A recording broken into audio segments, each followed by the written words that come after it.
Bonjour et bienvenue sur GreenPod, la revue de presse vidéo web du développement durable. Aujourd'hui dans GreenPod, des bombes écologiques. Le nombre à retenir, c'est 339 000. Une étude scientifique vient de démontrer que les particules présentes dans la fumée des incendies de forêt et de brousse provoquent 339 000 décès en moyenne par an dans le monde, dont les 2/3 en Afrique subsaharienne et en Asie du Sud-Est. Le changement climatique, tenez-vous bien, pousse les oiseaux à l'infidélité et au divorce. Si, chez les oiseaux, les fluctuations du climat donnent des envies d'adultère. Des études montrent que plus les températures varient, plus les oiseaux ont tendance à être infidèles dans le but d'augmenter leur succès de reproduction. Les oiseaux étudiés sont normalement monogames et restent en couple pour prendre soin des petits. Mais au sein d'un environnement changeant, donner naissance à une progéniture variée est une bonne stratégie de survie de l'espèce. Ainsi, les oiseaux infidèles multiplient les chances d'avoir de la descendance adaptée à d'éventuelles variations climatiques. Ces travaux confirment que les facteurs environnementaux peuvent avoir une influence sur le comportement sexuel des oiseaux et donc, par extension, sur le processus de sélection naturelle. Ils montrent également que les oiseaux normalement monogames sont capables de s'adapter au changement climatique.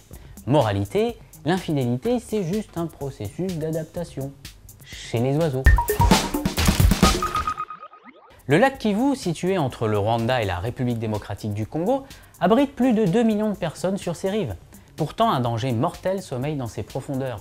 Des dizaines de kilomètres cubes de CO2 et de méthane pourraient se libérer en peu de temps.